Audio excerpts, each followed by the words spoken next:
galerinha da segunda série, tudo certinho com vocês? Eu sou a professora Carolina Molina e vim aqui hoje para trabalhar mais um pouquinho com vocês, né? Na aula 108 de língua portuguesa. Estou aqui com a minha amiga Viviana e ela veio aqui também para me ajudar. Vamos trabalhar? Vamos ver o que a gente vai aprender hoje?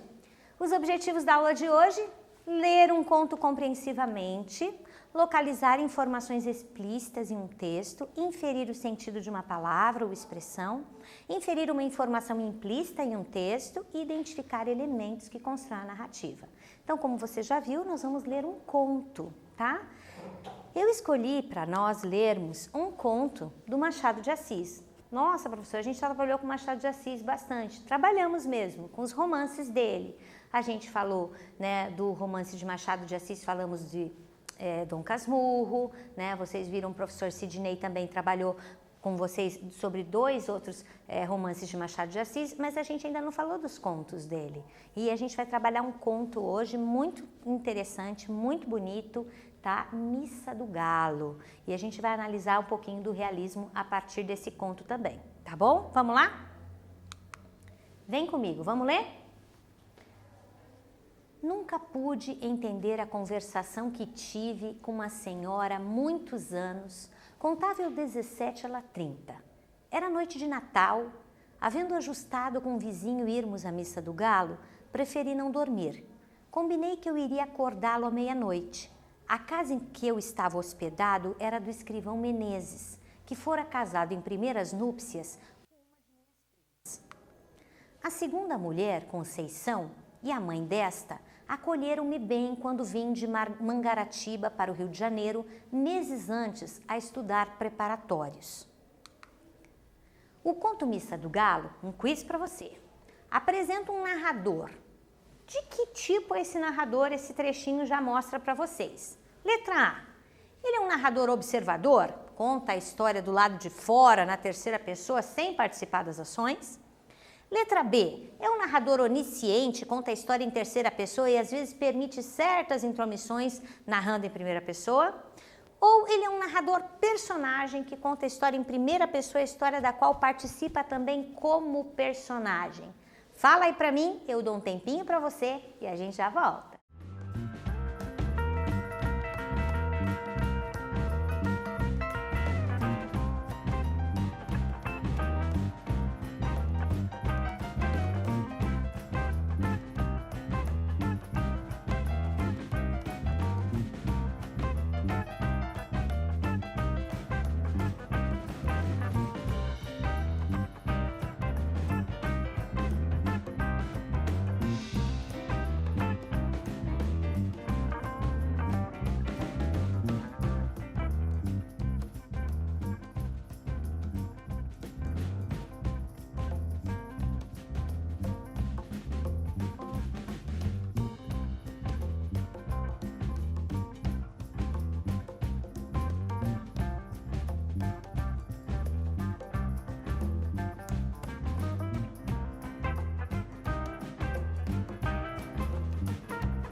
Vamos lá? Vamos ver o que você respondeu?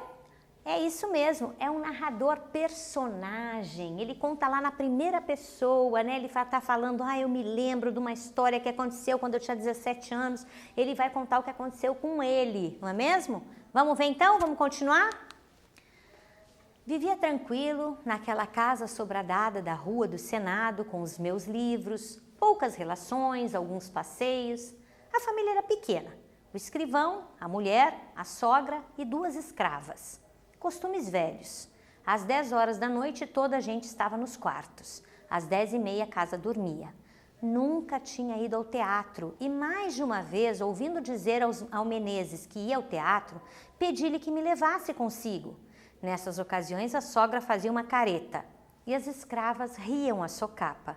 Ele não respondia, vestia-se, saía e só tornava na manhã seguinte. Mais tarde é que eu soube que o teatro era um eufemismo em ação. Menezes trazia amores com uma senhora separada do marido e dormia fora de casa uma vez por semana.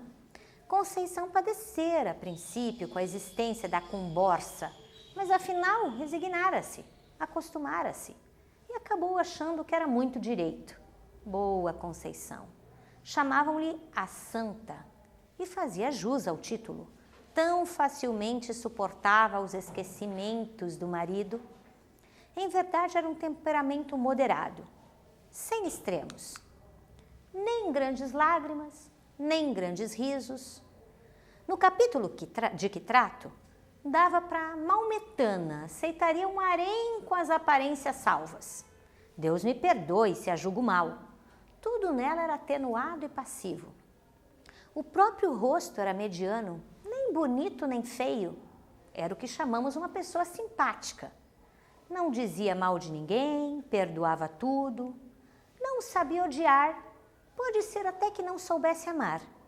Naquela noite de Natal, foi o escrivão ao teatro.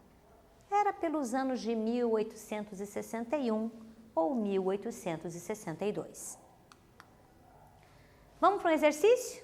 Vamos aprender um pouquinho? Vem comigo então. Relembre o início do conto Missa do Galo. Nunca pude entender a conversação que tive com uma senhora há muitos anos. Contava eu 17, ela 30. Era noite de Natal. Havendo ajustado com um vizinho irmos à Missa do Galo, preferi não dormir. Combinei que eu iria acordá-lo à meia-noite. Letra A. O conto apresenta um registro preciso do tempo da narrativa. Quando acontece a história? Opa, quero que você me diga quando que ela acontece. Letra B. Qual é a relação do título com este trecho? E letra C. Qual é o conflito gerador da narrativa? Opa, são 3 perguntas para você, mas está bem facilzinho. Você responde para mim, eu dou um tempinho para você e a gente já volta.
E daí, você respondeu? Vamos ver como é que ficou a tua resposta? Vamos lá?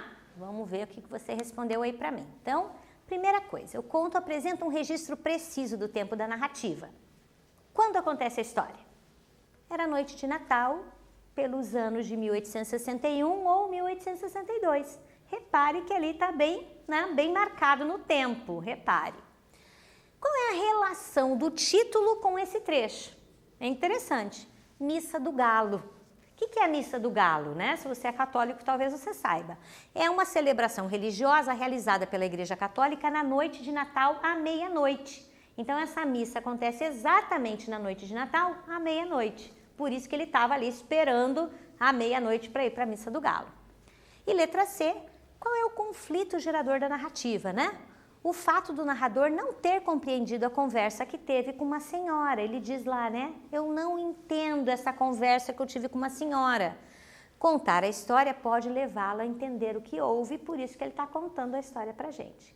Vamos lá então? Vamos mais um pouquinho? Mais um exercício para você. Releia o trecho. Nunca tinha ido ao teatro e mais de uma vez, ouvindo dizer ao Menezes que ia ao teatro, pedi-lhe que me levasse consigo. Nessas ocasiões, a sogra fazia uma careta e as escravas riam à socapa. Ele não respondia. Vestia-se, saía e só tornava na manhã seguinte. Mais tarde é que eu soube que o teatro era um eufemismo em ação. Menezes trazia amores com uma senhora separada do marido e dormia fora de casa uma vez por semana. Explique o trecho em destaque. Então, explica para mim, o que é eufemismo em ação? Explica para mim, eu dou um tempinho para você e a gente já volta.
Então, você conseguiu descobrir o que é um eufemismo em ação? A gente já trabalhou com as figuras de linguagem, você sabe que eufemismo é uma figura de linguagem.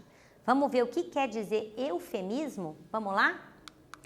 Então, eufemismo em ação, né? Eufemismo é a figura de linguagem usada para tornar um enunciado mais brando ou agradável e menos agressivo. Lembra até que eu falei para vocês que existem muitos eufemismos relacionados, por exemplo, à morte, que ninguém gosta de dizer, fulano morreu. Não, ninguém gosta de dizer, né? A gente diz, fulano faleceu, fulano descansou, fulano não está mais entre nós. E todas essas coisas querem dizer o quê? Fulano morreu. Mas a gente não quer dizer morte. Então, como a gente não quer dizer morte, a gente acaba usando um eufemismo, um abrandamento dessa situação desagradável. E era o que acontecia aqui, né? É bastante utilizado em contextos que exigem moderação ou para falar de conteúdos fortes e polêmicos, né? Por meio de termos mais suaves, menos provocantes, né? Em vez de você dizer para alguém, você mentiu, você diz assim, você não disse a verdade, certo? É mais brando, né? Parece que, né, você não está chamando a pessoa de mentirosa, né? Então, esse recurso estilístico, ele é constantemente associado à polidez, à educação, né? Parece que a pessoa é mais polida.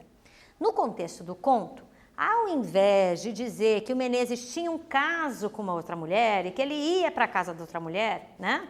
Ele dizia que ele ia ao teatro. Eu vou ao teatro. Lembre-se que teatro, né? O texto dramático vem da palavra grega drama, que quer dizer ação. Então, na verdade, era até uma brincadeira, entre aspas, que ele fazia ali, né? Todo mundo da casa sabia que ele tinha essa amante, uma vez por semana ele ia, em comum acordo com a família. Então, na verdade, era um eufemismo em ação ele dizer, hoje eu vou ao teatro. E uma vez na semana ele ia passar ali a noite na casa dessa amante dele, desse caso que ele tinha, tá bom? Vamos lá então, vamos para mais um exercício. O exercício 3 diz assim, releia o trecho. Tudo nela era atenuado e passivo, né? Falando da esposa, da Conceição. O próprio rosto era mediano, nem bonito nem feio. Era o que chamamos uma pessoa simpática. Não dizia mal de ninguém, perdoava tudo, não sabia odiar, pode ser até que não soubesse amar.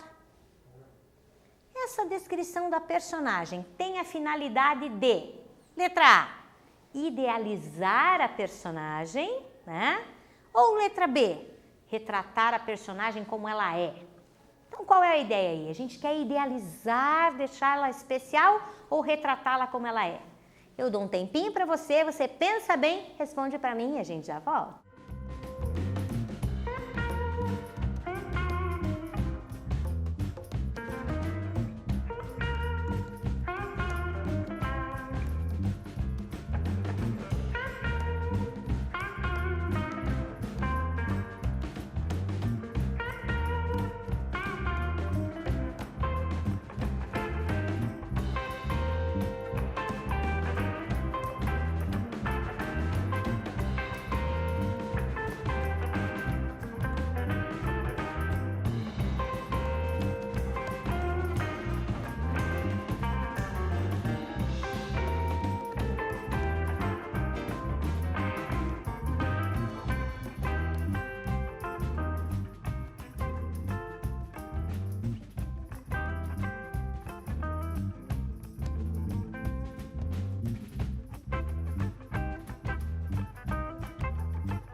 Então, você conseguiu responder essa para mim? Essa tá muito fácil. Mas só que o interessante, gente, é que nisso aqui a gente tem uma característica do realismo. Porque o realismo, ele não idealiza a personagem, ele retrata a personagem como é. Talvez se fosse no romantismo, ia falar, era uma mulher doce, era uma mulher ingênua, ela era uma mulher maravilhosa. Não, no realismo não. Nem bonita, nem feia, simpática. Rosto atenuado, passivo, não sabia amar nem odiar. Tá entendendo? O realismo falava aquilo que tinha que falar. Então, por ser um conto do realismo, a gente vê isso é muito forte, né? O tipo, contar a verdade, não ficar atenuando, não ficar, né, idealizando as personagens, como é muito forte no romantismo, tá bom? Vamos lá então? Vamos ler mais um trechinho então desse conto. A gente vai ler esse conto em trechos, igual você assiste as suas séries na Netflix, tá certo? Você fica lá maratonando, você vai ter que maratonar essas 4 aulas da semana. Maratona aí comigo, para você ler o conto inteiro da Missa do Galo. Vem comigo, tá certo? Vamos lá, vamos maratonar comigo, vamos lá? Eu já devia estar em Mangaratiba, em férias, mas fiquei até o Natal para ver a Missa do Galo na corte. A família recolheu-se à hora do costume, eu meti-me na sala da frente, vestido e pronto. Dali passaria o corredor da entrada e sairia sem acordar ninguém. Tinha 3 chaves à porta. Uma estava com o escrivão, eu levaria a outra, a terceira ficava em casa. Mas, senhor Nogueira, que fará você todo esse tempo? Perguntou-me a mãe de Conceição. Leio, dona Inácia. Tinha comigo um romance. Os Três Mosqueteiros, velha tradução, creio, do Jornal do Comércio. Sentei-me à mesa que havia no centro da sala e à luz de um candeeiro de querosene. Enquanto a casa dormia, trepei ainda uma vez mais ao cavalo magro de D'Artagnan e fui-me às aventuras. Dentro em pouco estava completamente ébrio de Dumas. Os minutos voavam, ao contrário do que costumam fazer, quando são de espera. Ouvi bater 11 horas, mas quase sem dar por elas. Um acaso. Então aqui mais um exercíciozinho para você. O narrador conta que está lendo Os Três Mosqueteiros. É uma obra romântica do escritor francês Alexandre Dumas. Uma narrativa perfeitamente compatível com a sua idade, na época 17 anos. Você que está aí fazendo ensino médio, aluno da segunda série, está lá na Netflix hoje, está lá assistindo seus filmes, está lá vendo suas séries e tal. Mas nesse tempo, vamos lembrar, não tinha computador, não tinha televisão, não tinha... O que eles faziam? Eles liam. E ele então pega esse romance que era compatível com a sua idade, 17 anos, e é lá onde ele vai ler, onde ele vai, né? Era como se ele estivesse maratonando ali enquanto esperava o amigo vir chamá-lo para ir para a missa da meia-noite, né? A missa do galo. Agora, eu quero que você diga para mim, que significado deve ter essa leitura para ele? Pensa aí, levanta essa hipótese para mim. Ele está lendo Os Três Mosqueteiros, é uma obra do romantismo, né? Não é romântica, lembra que eu falei que é diferente, né? Romântica de amor, não. É uma obra do romantismo, né? Aquela coisa, né? Uma obra do romantismo de Alexandre Dumas. Lembra que ele diz, eu estava ébrio de Dumas. Fala aí para mim. O que você acha? Que significado tem essa leitura para ele? Eu dou um tempinho para você pensar, responde para mim e a gente já volta.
Então, você conseguiu responder para mim? Vamos lá? Vamos ver como é que ficou? Olha só. O narrador, então, conta que ele está lendo Os Três Mosqueteiros, é uma obra romântica do escritor francês Alexandre Dumas, né? Uma narrativa perfeitamente compatível com a sua idade. Então, que significado tem essa leitura para ele? Como ele mesmo diz, fui-me às aventuras, né? Estava ébrio de Dumas, ou seja, a leitura povoa de fantasia os pensamentos dele. Era muito comum nessa época que os jovens lessem muito, né? Que eles passassem muito tempo com as leituras, assim como hoje em dia vocês passam muito tempo ali, de repente com as séries, muito tempo com os filmes, né? Muito tempo com os jogos, era a diversão deles. E ele estava ali com seus 17 anos, estudando na capital, né? Na verdade era a corte, porque ali ficava a capital também do Brasil, no Rio de Janeiro na época, né? E ele estava então nesse lugar estudando para fazer a universidade e nesse lugar ele estava pensando, estava sonhando e estava imaginando que seria a vida dele, uma vida de aventuras, né? Muito interessante, muito legal isso, a gente pensar ali na vida desse garoto tanto tempo atrás, tá bom? Vamos um pouquinho para o nosso resumo da aula de hoje. Quero de novo agradecer a Viviana que me acompanhou, que me ajudou, né? E eu quero que você pense um pouquinho no que a gente aprendeu hoje. Nós lemos um conto compreensivamente, nós lemos só a primeira parte dele. Como eu disse para você, nós vamos maratoná-lo, tá? Essa semana toda a gente vai estudar trechinho por trechinho e você vem comigo, não me abandona, tá bom? Um trechinho por dia da Missa do Galo, nós vamos ler, vamos estudar e vamos aprender, tá certo? Não esquece disso. Nós localizamos informações explícitas no texto, aprendemos o que é algumas palavras, o que elas significavam ali. Nós inferimos também o sentido de palavras, de expressões dentro do texto. Nós inferimos informações implícitas no texto e identificamos elementos também que constroem a narrativa, tá bom? Espero que você tenha gostado. Assim que você terminar, vai lá e faz as 2 atividadezinhas que eu deixei para você. Garante a tua presença, garante a tua nota e a gente se vê na próxima aula. Um beijo para você.